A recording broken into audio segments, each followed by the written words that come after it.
The 21st century is marked by accelerating pace of change. Sometimes that change shows itself in tragedy and mayhem.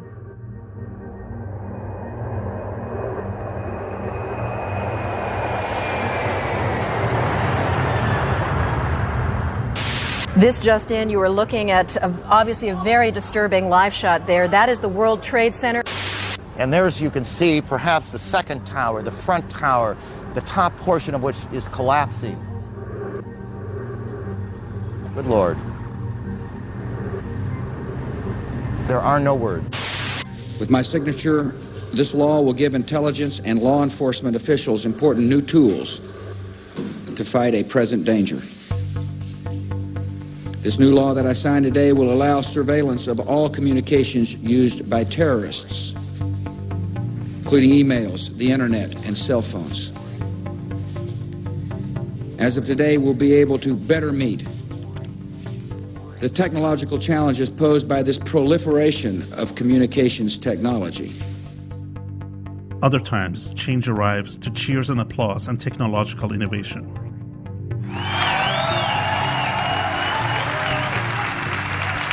And we are calling it iPhone. Today, Apple is going to reinvent the phone. Other times, change comes as a quiet whisper.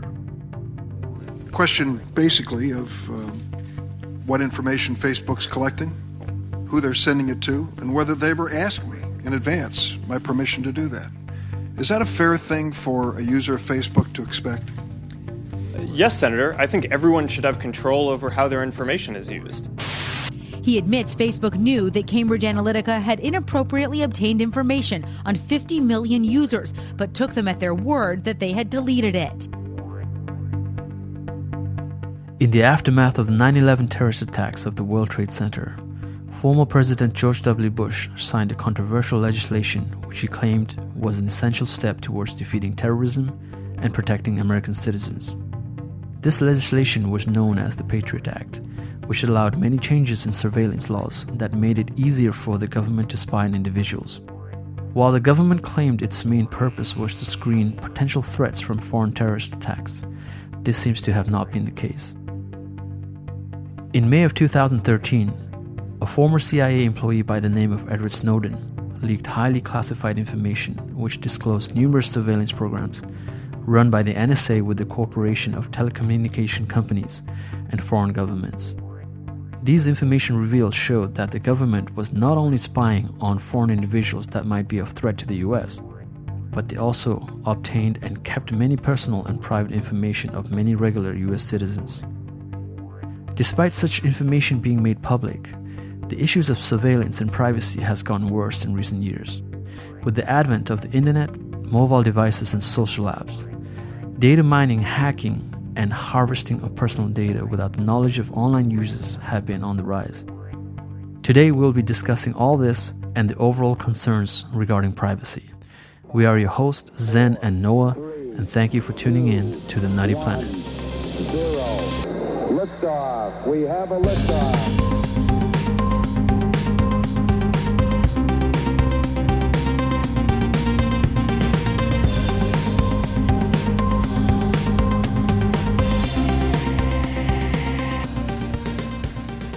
So man, how's it going, Noah? How was your week? It's been tough. It's been a really hot week in SoCal. Temperatures of over 100 degrees where I live. Mm-hmm. And the pandemic is still raging out there. So it's been not been a joyride. How about you? Same, man. Pretty much in the same boat. Blasting the AC on the daily. So not much we can do about it. And probably it's going to take about a week or two for this heat wave to pass, but anyhow, just roll with it, I guess. Fair to say we can't wait for fall to arrive. So. Oh, totally. But anyway, let's just jump straight into it, I guess, huh?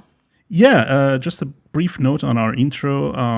For this episode, Zen and I tried to have a bit of narration ahead of the actual podcast, and the reason was because we wanted to add a bit of context before we jump into the subject. So Please keep that in mind. This is something that we will be trying for future episodes on occasion as well, if the topic warrants it. So let's talk about today's subject, which is privacy or the erosion of it. Right. So yeah, I mean, I think if we want to look at privacy and government surveillance overall, we should really look at, as you heard in our narration, the events of September 11th, the terrorist attacks on Twin Towers. Yep. And that is what, initially kicked it off. But me and Noah, we're more of the children of the 80s and 90s. So the idea for September 11th regarding government being the big brother and always spying and so on was a little bit more far-fetched back then, right? Yeah. I mean, we all have, read 1984 by George Orwell, and right. It was sort of always an idea that science fiction would explore, but it was not really something that would affect our daily lives. Right. And then, September 11th happened, and everything changed. Right. So the terrorist attack on the Twin Towers really kicked it off, and the U.S. government felt they really had to close these gaps in surveillance and just the overall tracking of terrorists and so on. And the Patriot Act was pretty much put into place for this specific reason. So the Patriot Act, basically, they had to come up with something. Well, they didn't have to, but they literally came up with it within 45 days of the attack happening. And many felt that it was a little bit done in haste, because there were some parties that felt, okay, we got to kind of look into this, because it seems like the surveillance seems to be covering quite a big umbrella. Right. There was a lot of things that was going on within there that were not discussed properly. And we were not sure who were they surveilling and so on. But there was just such an atmosphere of fear that, there was a bipartisan consensus that we need to implement this law very quickly. But fact is that even most senators didn't really read the entire law and get it passed unanimously. Right. And that's where the problems really started with the Patriot Act. I think there were many people, they were questioning it, but at the same time, as you said, it was just the impact of everything that happened so quickly was just so great that they just felt it was necessary to do something quickly and just implement something big so that it can be put in place right away.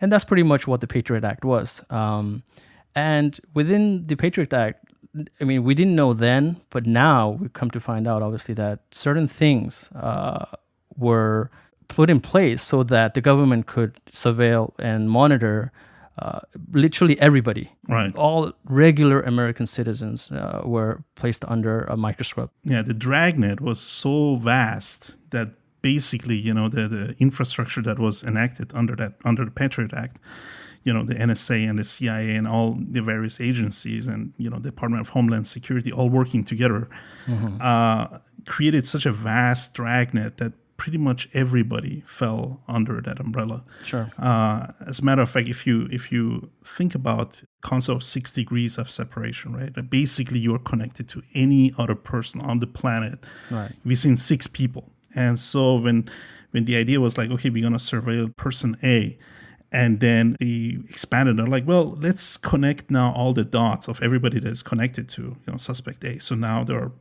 are, that circle around him. But then they're like, let's expand upon that. Let's now surveil all the people that are connected to the people that are connected to the suspect. So it sort of began to grow and grow. And before you know it, suddenly everybody was under that umbrella. Right. And that usually happens when there is, an atmosphere of fear. And the government suddenly does such a huge power grab. And it was the perfect opportunity, right? It was the perfect opportunity for the government to come in and just enact something that people didn't really question at the time, obviously, because it was just such a... I mean, just, if you think about it, it's just even starting with the name, you know what I mean? Like, the government didn't come and call it the Mass Surveillance and Data Collection Act. They call it Patriot Act. Right. You know what I mean? Like, it's almost like you're unpatriotic if you question it. You know what I mean? Like, why did you name it that way? And so the evil starts in those little things, You're very right in that, because therein lies the problem, right? Because as soon as you say that, when you look at the title of Patriot Act, it gives the idea that, and, they many times they said, we're focusing on terrorists. We're focusing on monitoring terrorists. But the point is that I believe many Americans, as soon as they heard the word terrorist and when they heard the Patriot Act, Right. was that, okay, so they're focusing on non-US citizens. They're focusing on, people not from here. So I don't think their antennas were up. But Right. little did we know, just as you explained earlier, basically we all fell under the umbrella of the Patriot Act, and they had the right to monitor everybody under that act. And the ways they did it was, they had certain programs under the Patriot Act, and there was a certain program called the PRISM, Right. and FISA. And under those programs, the government could go through telecommunication cables and get information from any phone companies like AT&T, Verizon, Sprint, and basically they could go through all your internet service providers and whatever programs you're using, like Google, Apple, whatever. And honestly, you can argue that Edward Snowden is a traitor or a hero, and that's its own separate issue. But it's only thanks to him that public became aware of these very secretive programs. I mean, when the Patriot Act was passed, we didn't really know what that really all means. Right. The government just said we will be doing something, but what that is, they never really explained to us. And most people didn't really give it much thought until Edward Snowden came forward and revealed like how vast and how intrusive this program is. And that's when a lot of people started waking up and understanding so everybody is being surveilled. Every email, every phone call, everything that you're doing is being monitored. Monitored, but more important than just monitored, is being stored. Yeah. And is being analyzed. And that's a real issue. And a lot of people always have this idea that, maybe the government is here to protect us. But if you look at, the idea is that the U.S. government, we can trust the U.S. government. But that is not always necessarily true, because if you want to look at what a total surveillance society looks like, you just need to kind of look at what China is implementing right now, right? Sure. And what they are doing in the Xinjiang province in northwestern China, which is... And Hong Kong, what they're trying to do with Hong Kong right now. Yeah, I mean, what they are doing in Xinjiang is basically it's a test bed right now for surveillance technology, right? It's they're running their experiments, and making sure that the system really works well. How does that system work? It's a vast sea of cameras that are monitoring people, connected to facial recognition. Everybody is being issued an ID.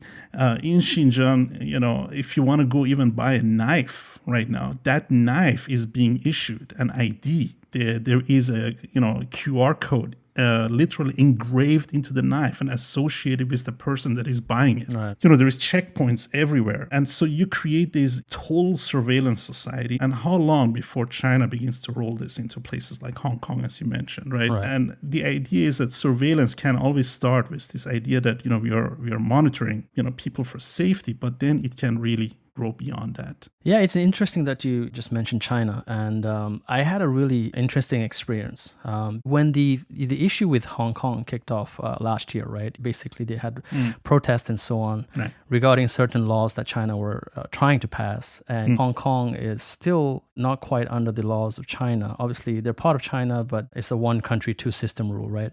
So yeah, but it's being eroded. Yes, it's being eroded. So the point being that during that time, I had a friend. He was, he was supporting Hong Kong, but he's from China, right?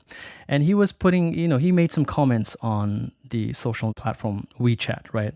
So he was sending some messages to his friends on WeChat, saying like, oh, whatever China's doing is not right, and so on. And then he had posted some things that were against the Chinese government and so on. Nothing too extreme, but he posted something. And within 2 days, his WeChat profile was gone. Yeah. It was just it was blocked. Yeah. Literally within 2 days. So when he told me that, I was like, wow. Okay. So that just proves that they really are monitoring you. Every citizen is being monitored. And honestly, through even through social social media, but even going as far as for example, I mentioned that it's tied into facial recognition, but for example, cameras in Xinjiang province, They even analyze the speed of your walking. If you're walking faster than the average speed, it begins to flag you as a potential threat. I mean, it really runs deep and is really like the ultimate nightmare that like everything you do, literally how you walk, who you talk, what you eat, everything is being recorded and monitored. Right. I mean, I think that's the next level of surveillance, right? In this day and age, we already have an idea of how the government is, especially in China, how they're monitoring people on social apps such as WeChat and so on. And a lot of other countries, there are some other countries too, not just China. I mean, look at North Korea, right? Yeah. I mean, North Korea is literally 1984 from George Orwell's book, right? Basically, you can report people. Yes. The authorities can come in. You're not allowed to have. You can't even have movies or DVDs from China or outside. They're so controlled. That is literally like what it means to be living under the the big brother's microscope. Yeah, but coming back to the U.S., that kind of, to me, the idea is that the U.S. is by no means immune from these dangers. Sure, because if the events after September 11th and the Patriot Act and PRISM and all these programs show you one thing, that if there is fear, you can, in the name of safety and security, you can take a lot of liberty away, and people will not question it. Right. And this is why I'm always, whenever I hear politicians use fear in their language, like they're fear talking tactics, about a threat, right. fear tactics, right? My antennas always go up, because right away I'm thinking of, okay, this is something that fascism did in Hitler did in the Second World War, talking about the Jews. And even you can argue right now, we hear this kind of language, right? I mean, whether it be like, caravans are coming from Mexico and they're going to be taking your jobs away and they're rapists. And so it's creating fear, right? So fear. And then once you have fear in the population, now you can control them. So fear and control is always very, connected.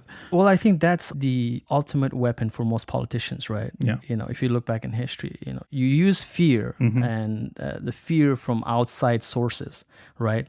The danger of outside sources, and you use that as fear to control the people within your country, and you get them to side with you, and you present them something like the Patriot Act with such a nice title as Patriot Act, and without them really knowing the details behind it. You know? And sometimes that fear is justified, and sometimes it's engineered, right? It's like manufactured. It's not even real. Sure. And then there is this idea of you build up this vast system of surveillance, right? And like, okay, so this system, which costs trillions of dollars probably to build, and it employs tens of thousands of people now. What has the return on investment been? Fact is that it has not prevented any major terrorist attack. And don't take my word for it. I give you two examples on that. The Boston Marathon bombing happened after all this surveillance system was in place, right? Two brothers, they planted it, they used pressure cookers and they carried out their attacks. And at no point, this vast $1 trillion program was able to catch these two non-trained guys that are just going about their lives and planning all this. And they carried it out and it wasn't able to stop it. So my question is like, what is this system good for? If it couldn't even these are not professionals. These were not even professionals. These were just two guys, who bought into these ideas and carried it up. So I believe that this system doesn't really serve its original purpose. But the reason the government continues these programs is because once the government gets a tool of surveillance and data collection, they will not want to give it back because it can serve them in so many other ways, right? Yeah, it's being used for something else at this point. It's not really, like you said, it's not being really used for what its main purpose was. I mean, post 9/11, we've had so many domestic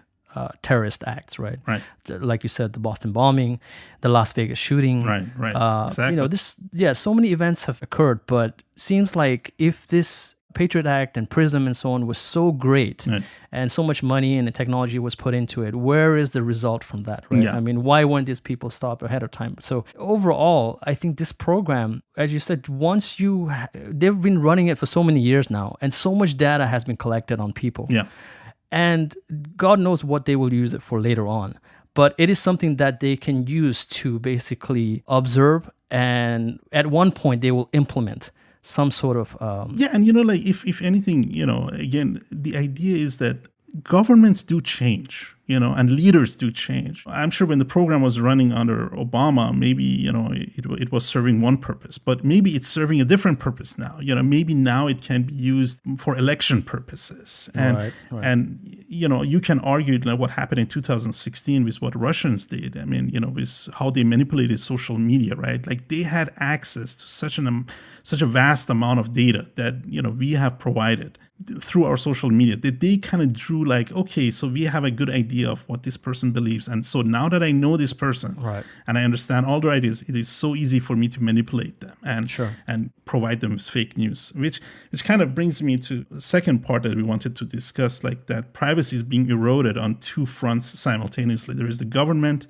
and then on the other side is corporations, right? And, really what has happened to telecommunication the last 20 years, and with the advent of social media and smartphones and how much data we are providing now to these companies. Sure. I mean, it's really interesting to see from our days, early days, when we were growing up in the 90s and even before that, how without, having internet and emails and Google and everything else, we lived in a very different world.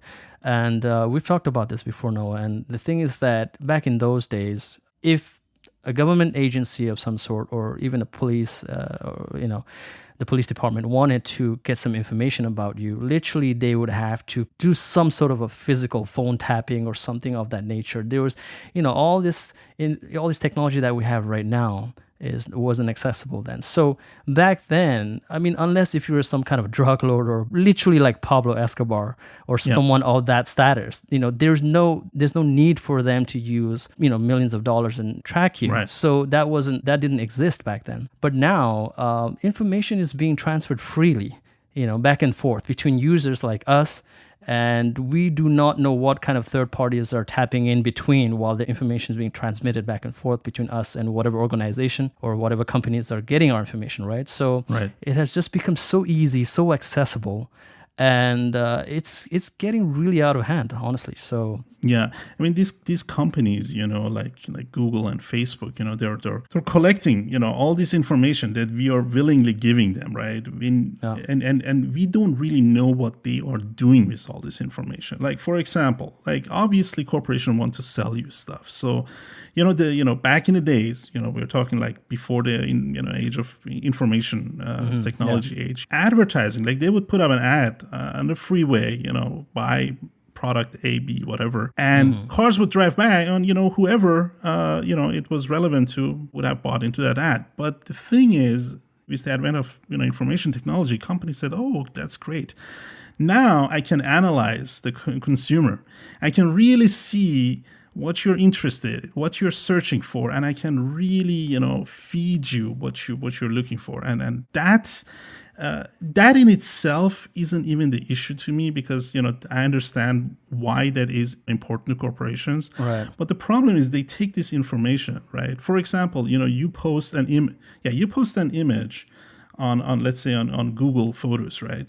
And now you tag it and you say like, okay, so this is, I don't know, like a picture in Greece. That data is now being used by Google's machine learning to understand the context of that picture, right? So their algorithm begin to really understand images. And so now once their systems are trained on this, now they can unleash it on all the other data that they have. Now they can understand more pictures of other people's. Right. And so you become like this transparent person. The computer and these AI algorithms will understand you on a level that has never existed before. Sure. And I think what you were trying to explain in terms of driving and then seeing an ad and then responding to it, and in contrast to what's going on now, in terms of the ads we get online and our data being taken in by certain corporations and using AI, literally just calculating information and seeing how it can be used against us or used for us. The difference is that back then it was a one-way street. Basically, corporations, they put out an ad. If we have some sort of inclination to buy that product or something, we just go and buy it. They don't have any other information from us other than the fact that we responded to that ad and then we bought that product. Nowadays, they don't even have to give you an ad. You are literally searching And on Google, you're sending out personal information every minute. Every time you search something, every time you send a message to your friend, every time you go on Facebook, literally when you're posting, like you said, you're posting your pictures, you're tagging people.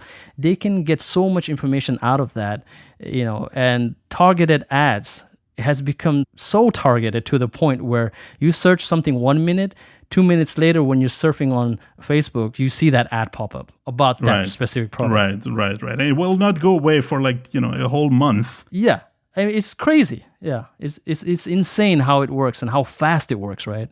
Yeah. So, that's the sort of the progression we have seen with, social networks and how, and again, me personally, I don't have issues with corporations using some information to target ads towards us, because here's the thing, right? This golden age of technology we're living in right now, what we have to realize is, and it's become such a norm now, that when we download apps, we're not even paying for it. All right. But what you're using as currency is your private data. Correct. You know what I mean? So yes. There is all these services being offered, right? From email to all these services being offered, quote unquote, free to you. But it's not free. You are for sale. Your life and your preferences and your privacy and your all of that. And some of it is really, really private information that we are just giving away.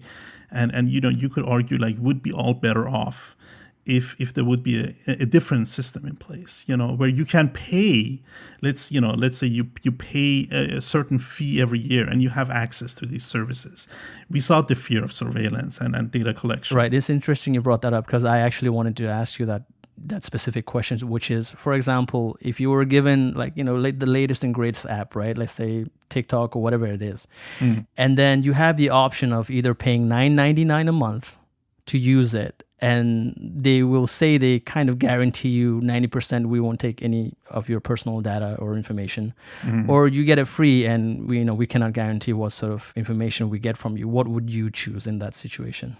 Well, I mean, it's easy to say at $9.99. I think most people would say no. See, and that is the point, right? That is the point I'm trying to make. But here's the funny thing. We have no problem paying $9.99 for Netflix, right, or for Spotify, right? But when it comes to our privacy, we don't put value on our own privacy. Exactly. And if people would really understand maybe what it could lead to eventually, or it could, if there is the wrong kind of government in place, what they're giving away, well, maybe then it would be a different story. But the problem is that a lot of this information doesn't even end up where it's supposed to be. Let's say when you're sharing your information with Facebook or Google, it doesn't necessarily even end up there, right? There is so much now data brokerage going on, and people are buying and selling your information, and it goes from party to party, and then other parties are purchasing this information. And we had the case of Cambridge Analytics, right? And what happened there, where that information was not stolen, it was taken from Facebook, right? And Facebook really wasn't able to stop it, and it was then used, for election purposes, and nobody had ever given permission for that purpose, that your data to be used for that purpose. So, yeah, these are examples of how your information can be used beyond the intended use. Right, and therein lies the problem, right? So the problem is basically these 2 points that you just made that are very interesting and very important. One is the information that is being transmitted back and forth between the user and the intended receiver, which is in this case could be Facebook, Instagram, whatever. Are they being kept within the realms of that corporation and being used for whatever specific purpose that they're using for in terms of targeting ads and so on, right? Obviously, again, do you want to pay for this app, or do you want to, free app, which is most people are choosing free because that's just become the norm now. Like you said, people are not valuing, their privacy as much nowadays. So that's one issue. And the other thing is, in the end, we don't see what's going on behind the scenes. That is a huge issue. Right. If you knew exactly how data were transmitted, if there was a visual layout of when you hit enter and you send a message, and you see an actual layout of where the information is going, who's getting into all this stuff, I think people would be like, okay, hell no, I'm going to pay $9.99 for this. Absolutely. Yeah, I think people would be horrified to see that. Yeah. Exactly. Yeah, you'd be horrified. If you could see visually who's getting access to this information. And two is ultimately, and I think I've mentioned this to you before, is until something happens to particular individuals in terms of privacy being used against them, like their information, they don't know what is the sort of the dangers of it, right? And that's, we've talked about this before. Basically, what I mean by that is, a simple example is in America, probably happens in many other countries too. We get, our bank information gets hacked, our social securities get hacked, and then sometimes, our credit cards are used somewhere else and hundreds of dollars are lost and so on, right? So that is an example of hacking and private information being stolen, right? And that, affects individuals immediately. They see the effects of it, right? Like someone stole my identity somehow from online or whatever, and then they used it against me. Now I have lost a couple of $1,000s or so on, right? So if that is an immediate result of privacy being breached. Right. But in terms of when you use social media and so on, we can't see how that's going to affect us in the long run. Many especially young adults and teenagers, right? They feel like, well, this is a free app. And what? Yeah, they're giving their information more away than any other generation before. Exactly. Them. Yeah. Like they don't have any awareness in terms of privacy. Because they were born into this world. They're born into this world where privacy has no meaning anymore. And in a sense, it's tragic, because we at least have an idea of what privacy means. But a lot of young people don't have that. And a lot of them don't even care. Yes, they don't care, like you said, because they don't have any sort of, a comparison to make. We can make a comparison as we did earlier on, right, regarding before the internet age, and in the 90s, it was such a different world. And now it's very different to what, when we were growing up. But these young adults and teenagers that are growing up, all they know is online activities, social platforms, and so on. And it all comes, for them, in their mind, it's free. It's free, we don't have to pay for it, and it's an amazing platform to share information with your friends and so on. But what they don't realize is so much of their data is being leaked and hacked and obviously, taken for different purposes. But again, it's not affecting them directly. Yeah, and it's because you also mentioned TikTok earlier. I also find that, the double standard there, it's kind of ironic because, the U.S. government is so concerned about, China, collecting data on American citizens, but they have no problem collecting vast amounts of data themselves on Americans. Yeah, and you know what? It's funny that you mentioned that. The really hilarious thing about that is the arguments that I've heard from, American citizens is that, well, it should be okay for them to collect data on their own people. But it's not cool for, foreign entities to collect data on U.S. citizens. So that's the argument. It's not a problem for American companies to operate basically around the world and collect data on everybody else, right? That's okay. That's the thing. And the U.S. has been collecting data on foreign entities for years, right? It's been going on for a long time. Yeah. Facebook is a global phenomenon. Yes, they're collecting data on Europeans and, people in the Middle East and Australia and Canada. And those people didn't consent to it. And yeah, and we have no idea. Facebook, like you said, it's the number one social app basically right now. Right. And again, people are not even aware like what sort of information from wherever they are is being transmitted back to the U.S. government, right? And in that sense, I feel like the Chinese government did a smart thing by not letting in Facebook and Google and them operate within China, right? Because they knew what's going on, because obviously every government does that to a certain extent, right? Well, what the world will look at one point is everybody will have these walled gardens, and they're gonna use their own tools to spy on their own citizens, and that is just not a really great future. And the other thing is that what worries me is this, increasing cooperation between governments and private entities. Yes. Right. Amazon and Microsoft and Google, now they are providing, these surveillance tools like facial recognition to government. And what worries me especially is that, they're not giving it just to the NSA. It's beginning to trickle down. Now, for example, local police is buying these tools from Amazon, for facial recognition, and they run, they connect their own databases to it, and so it's beginning to trickle down to a level where you really have to be concerned. Why is the sheriff around the corner like having access to this sort of data? Right. And what is the oversight of it, right? And the more it trickles on, the less there is going to be accountability for it, and so that is a really scary thing. Yeah, this sort of the level of the intrusion in terms of privacy and how it's become a norm now is really scary. Yeah, and I think a lot of it has really happened when smartphones became widely available. For sure. And everybody started using them. And it came about the same time as social media really emerged, right? So it was like the marriage of, two really of these technologies coming together to create the ultimate surveillance tool, right? I mean, your phone, has a camera and has a microphone and has a GPS tracker. And so, and the government can, hack into that and, track you and listen to you and watch you. And now we have smart speakers in our homes that can also be hacked into it, and the government has free access to these. So we are creating this world around us, and yes, okay, I can use my smart speaker to control the lights in my house. Great, but what I have given up for it, it's crazy, right? I mean, yeah, sure. You can have your most intimate talk in your bedroom with your wife, and somebody can be listening to it. I mean, this is the world we have created. So it is scary, and it was Edward Snowden again who sort of went into details about how the phone can just be turned on remotely at any time and can be listened into, and we have things like the Alexa and all sorts of voice recognition apps and so on that turn on and off by itself. We have no idea. We really have no idea. And it's literally, when you look at how the government works in terms of how they operate, in terms of what is right, how much information can they access, how do they access. So where is the checks and balances? Meaning that who checks them, right? Like, they're doing all this digging and all this. Again, us as being regular citizens, we have no power to actually gain access to their information, how they're looking into our information. Yeah, I also feel like, I'm sorry to cut you off, but the checks and balances that we have in our government, right?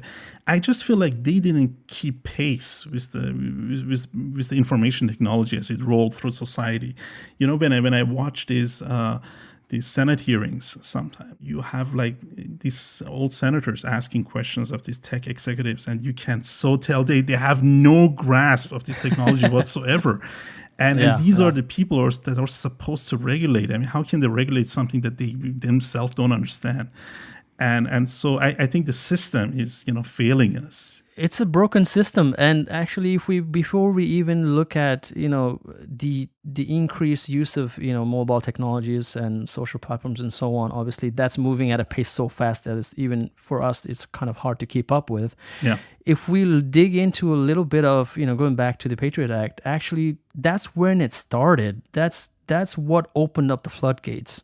They were supposed to, the NSA and certain agencies like the FBI, they were required every time they did a specific background check and profile check and, dug into certain individuals for their private information, they were actually required to have a federal judge's approval before. They're supposed to draft up some sort of itinerary and show the federal judge, and the judge is supposed to approve or disapprove according to what the judge felt it was right. But guess what? After the Patriot Act, they said they did that, but apparently from information leaked by Edward Snowden, again, none of that was done. They just willy-nilly, they just went about. It's like, okay, we checked this person. There was no one was checking them. Right. So if you look at the numbers, and you can go to the ACLU website, literally 143,000 NSLs. NSLs are basically the document, the letter. It's called the National Security Letters that are required to be approved by the government, the federal judge, before you can actually dig more into and use the private data.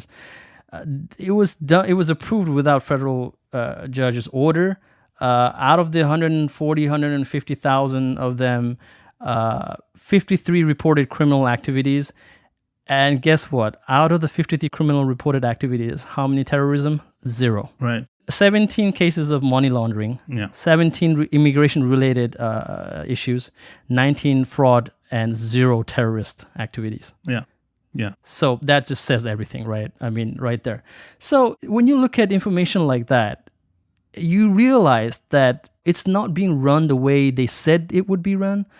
And with the advent of internet, cell phone, and everything that we've talked about, it's gotten worse because it's going, it's moving at such a pace that basically, even the Patriot Act is just, the walls have been blown away. Like it's just gotten to the point where no one's checking anything anymore. So I mean, I really feel like it has become a machine that nobody really has, an idea like how vast it is. And even people inside the government might not be aware of like how far reaching it is. Going back to, this idea that a lot of people feel like, hey, I don't have anything to hide, so I don't care. Well, that's the ultimate sort of there's arguments against privacy and surveillance, and there's argument for, right? Right. And the argument for is that a lot of people say, well, if you don't have anything to hide, then there's no problem, right? We can look into your private data, and there shouldn't be a problem if you haven't broken any laws, if you haven't done anything wrong. There's no issue, right? Right. And then the argument against that is obviously, well,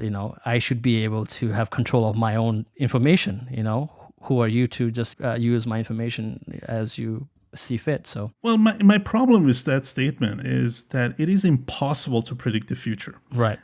What you're doing is allowing government to build an infrastructure of surveillance around you. And once that infrastructure is in place, it can always be used by a different government for, nefarious purposes. Sure.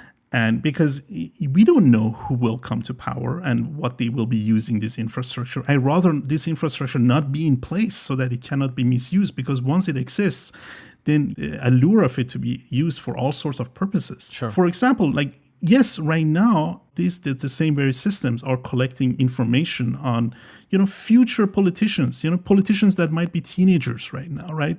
Their information is already being collected. Who can guarantee that when they run for office, 10 years, 20 years from now, this information will not be used against them in elections? And this is why privacy matters, and this is why people really need to think about this subject long and hard, and keep our government accountable. Yeah. So I mean, just to add something to that, I believe the ultimate fear in terms of outcome and what can lead to, in terms of a society, what can happen if this sort of invasion of privacy and government surveillance system is not put into check. Literally, with what we saw in the book 1984 by George Orwell, that can be a reality. And it can become a reality for us.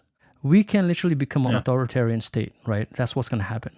And basically what that means is that every information can be used against you at a certain point, not only by high-level executives and government agencies, but as you mentioned earlier, if even a police agency can come to your doors with certain information that they've already dug up on you and use that against you at a certain point. If this sort of thing just keeps going on in terms of privacy without being checked. So I think that is the sort of ultimate fear. Again, as you said, we don't know what sort of government will come into power in the future. Yeah. If we get a leader that sort of uses this against the people, that is when the real danger comes into play. Yeah. So I want to briefly talk about the future. As bad as it is right now, if you look at the future, it can get a whole lot worse still, with new tools that are becoming available. So I actually want to tell you something that you probably have not heard. Just give you an idea where this all can lead to. So there is a private company whose name I'm not going to mention. What they do is they fly these planes over cities. And what these planes do is they fly these planes over a city, and these planes are equipped with cameras, and they are taking high-res pictures of this city. Oh, man. Okay? And they fly this plane basically every day, 24 hours. One plane lands, another plane takes off. And so, there's this constant taking pictures of this city. Okay? And so now what you're building is essentially kind of like a time machine. Because now you can go through all this series of images and trace events back and forth through time. So again, this system is kind of meant as a tool for law enforcement. Let's say there is a murder. They can go back now and see, okay, so this van pulled up to this house. I see what and you now mean. they can kind of go back and see, where did this van leave and come to this house, and where did it go after that? So it's like you're creating this time machine where you can kind of go back and forth in time, because you have like this basically 24-hour surveillance of a city, right? You literally have a timeline, basically. Yeah, you have a timeline and you can literally just browse through it, So you have seen Minority Report, like, the pre-crime, right? This is as close as we get to that, like any crime can be solved once we have basically a total surveillance, 24-hour surveillance of an entire city. Any movement is being captured. And now I guarantee you that the governments, if not the US government or the Chinese government, they are creating or they're planning to create a global satellite network that will enable basically a 24-hour global surveillance system that you can literally just go back. I mean, right now we are probably targeting already, like, for example, a country like Iran, I'm sure being constantly monitored. Sure. Every movement, they want to see where the missiles are moving, etc. But, eventually this becomes a complete global system of surveillance. And that will be the world we're living in. Not only our phones and everything is spying on us, but, satellites are constantly watching us and what we're doing and where we are going. And so, where is the world going to be once we reach that point? Well, it's interesting that you mentioned this because, and again, this is with the help of technology, the growing technology, AI and everything else that's happening, this sort of mass surveillance, not even certain country or state. We're talking, like you said, global surveillance, right? It's kind of mind-boggling to even think of it that way. And to me, the question is, again, how are they going to sell this to the people, right? It's always about, security versus privacy. And again, how do we know that you're using it for that specific purpose? It all sounds good when you try to sell it in that way, right? Okay, we're going to catch criminals. It's going to be, the streets are going to be safer. We guarantee you we won't use it for anything else. But guess what? That thing is running 24 hours. Yeah. And like, as much as safety is important to people, you always have to weigh it against what you're giving up. All right. Criminal acts have happens throughout human history. Terrorism has a long history. This idea that you can prevent any negative act is an illusion. And this illusion is being sold to people and people are buying it because out of fear. But ultimately, these systems can be used and will probably be used for, totally different purposes. Right. So we just need, I think, as a society, to accept that there is always a certain level of danger that comes with, humanity and living on Earth, and there will always be forces out there that, unfortunately, are aiming to do harm. And good old law enforcement, and that is probably the best way to fight that. But giving these sort of vast surveillance tools probably will not lead to the to the outcome that we want. And that is why I asked you that question, like, how is the government going to sell it? Because ultimately, I'm telling you right now, they're selling it as a security tool, right? In terms of, okay, we're trying to keep people safe, but I don't think you have to sell it. Once you look at, did China sell it to its citizens? No. There is a point where the government can just make this decision. I don't think the U.S. is quite there yet, such as China. Not yet. But would you have imagined in 2014 that we will be putting children in cages? Things change, again, like going back to the fear, right? The caravans, the immigration, we arrested so many immigrants and we separated families and we put children really into prisons. These are things that we could not predict just a couple of years ago, and yet they are reality right now. So you cannot tell me like what will happen in the next 10 years. We don't know. The fact is we don't know what will happen. I just feel like I don't want to have this infrastructure in place because you never know how it can be used. Sure. Okay. So, I mean, with that said, what's your overall outlook on the future of privacy? Can we control it? Can it be, can certain checks and balances be put in place to have a better understanding of it? Or will it just keep getting worse? Like, what's your take on it? Unfortunately, looking around the world, I feel like, this is increasing everywhere. Mm-hmm. It's not just in, countries like North Korea and Iran. And it is increasing in the US. It's increasing in South America. It's increasing in the Middle East. It's increasing across the world. And so right. It really worries me. I feel like there needs to be at one point a policy discussion on a global level sure. about these things, maybe at the UN level. And it's kind of like when we decided that nuclear weapons need to be reduced and eventually abandoned. Maybe this is the kind of discussion we need to have. These systems might be just too harmful and too dangerous. Right. So that's my take on that. How about you? Well, I totally agree with you there. And my take on it is basically, Awareness is key. Yes. By that, what I mean is that just like we're doing right now, you have to educate the young adults and the teenagers that are growing up and so used to just giving away their privacy, whether they know it or they don't. Right. They should learn to value their privacy more and understand the ultimate sort of the results and outcome that could probably result in ultimately harming them or their families in the long run. Yeah. So that, I think, definitely education and awareness in terms of privacy is the key on all levels. Government level, corporation levels, and individual levels, and even in schools, and and transparency. Exactly, transparency. So I think that is definitely the key. So yeah, with that said, I think we should wrap this up. Yeah, let's end it on what Benjamin Franklin said, that if we give up liberty for safety, ultimately we don't deserve safety nor liberty. So I think that said it all, and very wise words long before our current world. Indeed. And on that note, yes, let's end this episode. I hope our listeners enjoyed. Please follow us on social media. We would appreciate that. Please leave us comments. We would love to hear from you guys. You can find us on YouTube as well. And yeah, any last words from you, Zen? No, that is it. Thank you for tuning in. And hopefully you guys will come back and check us out. We'll have definitely more interesting topics coming up. Thank you, guys. Take care. Bye.